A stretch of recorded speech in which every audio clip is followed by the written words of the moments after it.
একটা রান্না শেয়ার করব, সেটা হচ্ছে ছোট মাছ। ছোট মাছগুলো কুটতে একটু কষ্ট হয়, কিন্তু খেতে সেই দুর্দান্ত ভালো লাগে।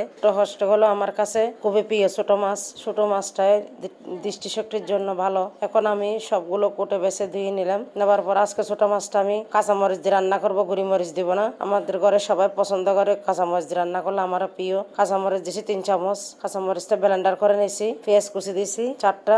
ছোট মাছের মধ্যে আপনি পেঁয়াজ কুচিটা একটু বেশি করে দিবেন, তাহলে স্বাদ বেড়ে যাবে, রান্নাটাও ভালো হবে, খেতে ভালো লাগবে। মরিচের গুঁড়ো, কাঁচামরিচ দিয়েছি 3 চামচ। হলুদের গুঁড়ো 1 চামচ। আদা বাটা দিয়েছি আধা চামচ। একটু করে জিরা গুঁড়ো দিয়েছি। সব একসাথে মিক্স করে মেখে বসাই দিলাম। সর্ষের তেল দিয়ে স্বাদ মতো লবণ। এখন যে আমার রান্নাটা হয়ে আসছে, জলটাও কমাই দিচ্ছি, কেননা জলটা যদি আপনি বাড়িয়ে দেন ভালো লাগবে না। মাছটা হবে শুকনা শুকনা ছোট মাছ। আমার রান্নাটা কমপ্লিট হয়ে গেল। রান্নাটা দেখে আমার এখনই ভাত খেতে ইচ্ছে করছে। যখন আমি রান্নাটা হয়ে গেল, তাড়াহুড়ো করে ভাত খেতে বসে গেলাম। দেখে যে রান্নাটা সেই স্বাদ হচ্ছে, কি ভালো হয়েছে, তোমাদের কি বল।